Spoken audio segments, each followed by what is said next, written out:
Because I know Republicans, especially who aren't from border states, I know you're here in a bipartisan manner, but there is this conversation of maybe we don't need migrants, right?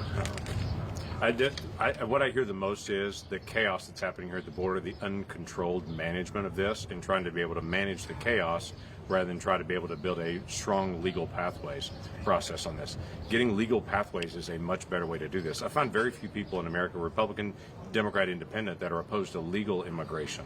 The kind of movement that happens here in this particular community, where people are moving back and forth across the border in legal manners on that, that's widely accepted. What people get really frustrated with is when there's unchecked illegal immigration, when we have individuals moving into the country that we literally don't know their background, we don't know where they're headed, we don't know who they're connected to, and we don't know if they're fleeing poverty or if they're fleeing justice from their home countries, especially now with the dramatic increase in the number of people that are non-Spanish speakers that are coming across our borders from Russia, from Pakistan, from Mauritania, from other areas of West Africa, from all these different regions where we haven't had folks before. There's not a language connection here, and we don't know what the connection is and where they're coming from. Or an individual coming from Russia, we have no idea what their legal background is, or if they're here to do us harm, or if they're here to try to seek a job. We don't know.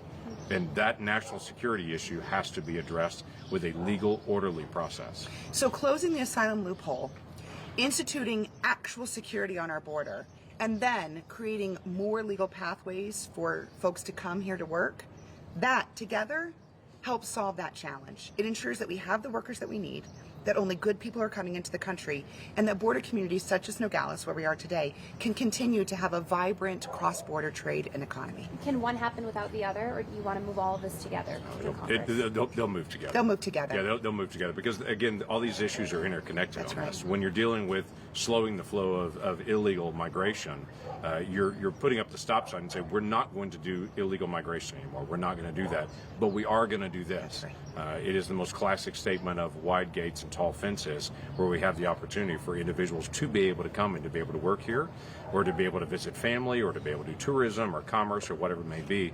But we also are vetting individuals. There's so many people that I talk to that say, well, these folks have all been checked. The folks that are coming across the border, they've all been checked. What they don't know is actually they've just been fingerprinted. We don't have any criminal records from where they're coming from. We have no idea their criminal background in any way there. No one's really been vetted other than are they on their terror watch list.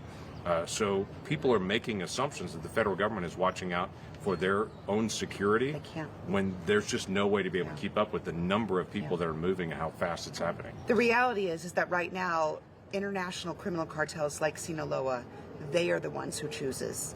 They get to choose who comes into this country right now, not us. It is not the United States government that's choosing who enters the country. It's the cartels.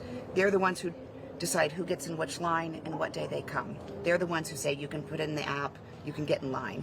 They're choosing who comes in the country. And what our guys are doing, because of the resources and the flow, are basically just doing an initial body check and then sending them on and releasing them into the interior.